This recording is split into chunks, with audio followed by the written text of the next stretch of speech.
Halo, Assalamualaikum warahmatullahi wabarakatuh. Balik lagi di channel Bongol Story.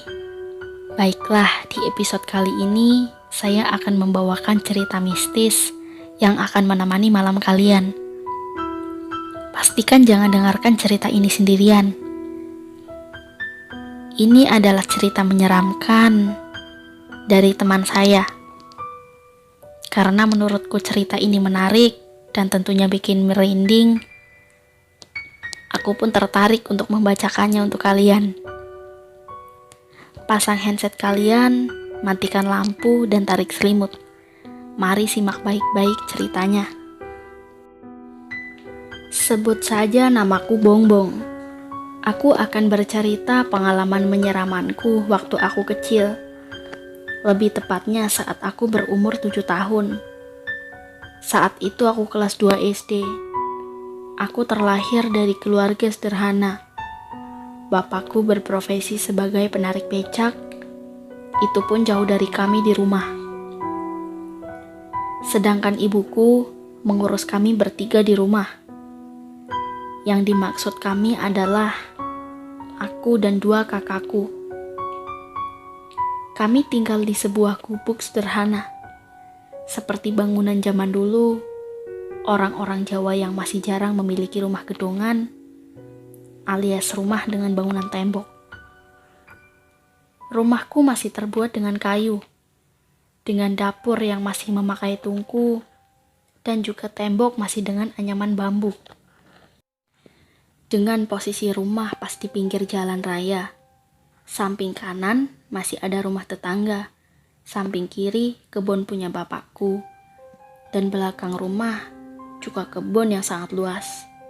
Lebih jelasnya, kebun yang ditumbuhi banyak pohon-pohon yang besar, seperti pohon cengkih, pohon nangka, ada juga pohon pisang, dan rumput-rumput yang sangat rimbun. Dari sinilah aku akan memulai ceritanya. Pada tahun 2005, penerangan di desaku masih dibilang jarang dengan adanya lampu-lampu di pinggir jalan.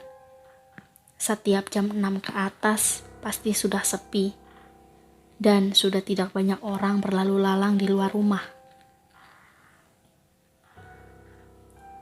Sekitar jam 6 sore, aku sedang menangis tanpa mengenakan baju di belakang rumahku. Aku memang anak yang rewel sejak kecil. Sore itu, aku kena marah habis-habisan oleh ibuku.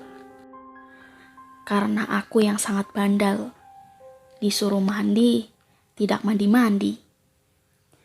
"Le, cepetan adu, sikiwi sore."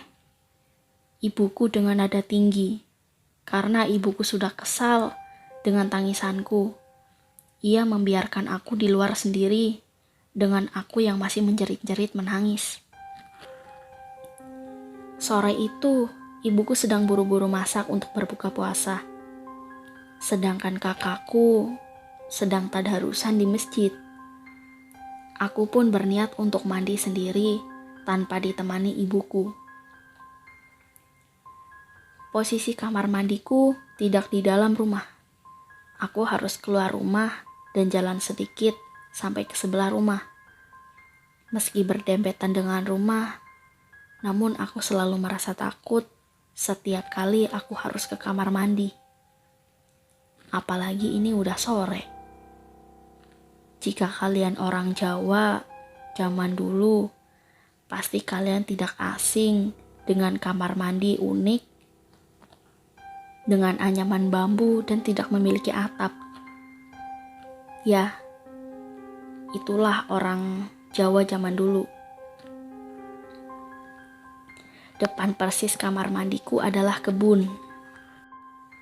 Dan ada akses jalan berupa tangga yang dibentuk dari tanah untuk jalan ke atas, alias ke kebun. Berarti posisi rumahku itu ada di bawah kebun. Dan di rumahku dipenuhi pohon-pohon cengkih, tepat di atas rumah kita. Jika kalian bisa bayangkan, rumahku terlihat gelap karena tertutup oleh pohon-pohon itu. Aku pun berjalan ke arah kamar mandi dan menghentikan tangisanku. Hari semakin sore dan sedikit berkabut. Aku pun dengan pandangan mata ke arah kebun dan sedikit perasaan takut masuklah ke kamar mandi. Ini udah 5:30 sore.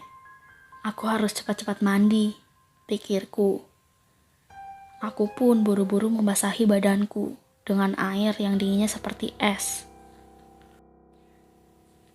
Aku menggosok-gosokkan sabun dengan sangat cepat. Melihat langit yang sudah mulai gelap, seperti akan turun hujan, dan kabut yang sangat lebat. Sore itu, aku benar-benar merasa merinding dan takut.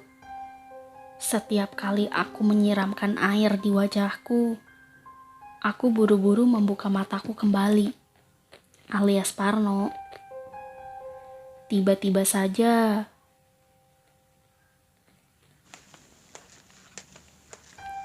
aku melihat ibuku sedang memetik bayam di atas kebun. Aku bisa melihatnya dari sela-sela pagar bambu kamar mandiku. Aku pun keluar dengan perasaan merinding luar biasa.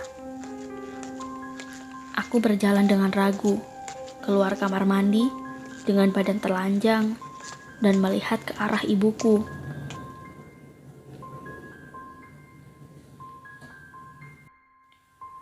Bu, bu, dengan suara bergetar.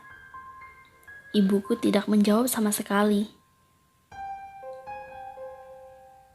Aku pun memandanginya beberapa menit. Kenapa ibuku diam saja? Ya sudahlah, pikirku, mungkin ibu tidak mendengarkanku. Aku pun masuk kembali ke kamar mandi untuk membilas badanku. Pada saat aku memakai handuk, tiba-tiba saja aku mendengar suara yang benar-benar sangat besar dari atas kamar mandiku. Lebih tepatnya di atas kebun sebelah kamar mandiku. Ya, aku masih ingat suara itu. Bu. Suara itu hanya satu kali, namun terdengar sangat besar sekali. Aku teriak dan menangis sambil berlari keluar kamar mandi. Bu, bu. Aku melihat ke arah atas kebun dan ibuku tidak ada di kebun. Aku pun menangis histeris dan masuk ke dalam rumah. Namun, betapa terkejutnya aku. Udah, jangan nangis terus, teriak-teriak. Kamu mau ntar dibawa ke random? Itu adalah perkataan orang tua zaman dulu untuk menakut-nakuti jika anaknya rewel. Kata ibuku sembari mengaduk-aduk masakannya. Aku pun bingung dan bertanya sembari menangis. Bu, tadi siapa yang nakut-nakutin aku di kamar mandi? Suaranya gede banget. Aku dengan suara bergetar dan sesegukan menangis. Ibuku hanya menjawab, makanya kalau udah sore itu jangan rewel, nangis-nangis terus, apalagi mandi sandekala. Ibuku seakan tahu apa maksud yang aku ceritakan. Dan aku bertanya lagi, Bu, kapan turun dari kebun? Kok tadi aku gak lihat? Tiba-tiba sudah di dalam saja. Ibuku pun memasang wajah yang sangat bingung. Siapa yang ke kebun? Ibu dari tadi masak di dapur. Memangnya kamu lihat siapa? Kata ibuku dengan nada bingung. Aku pun menjawab dengan mulut terbata-bata. dan bulu kuduku berdiri. Aku melihat ibu di atas lagi metik bayam, tapi aku panggil-panggil gak nyaut. Ibuku langsung, "Shh, dah, jangan diceritakan."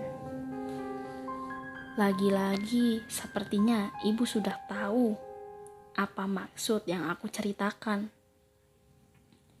Ia pun langsung menutup pintu dapur. Benar saja dugaanku. Saat aku melihat ibuku di kebun, suara orang memasak pun masih terdengar jelas ke kamar mandi. Benar saja, mungkin itu sosok yang menyerupai ibuku. Dan yang masih aku ingat sampai sekarang adalah suara besar di atas kamar mandi. Sampai sekarang pun aku tidak tahu itu suara siapa.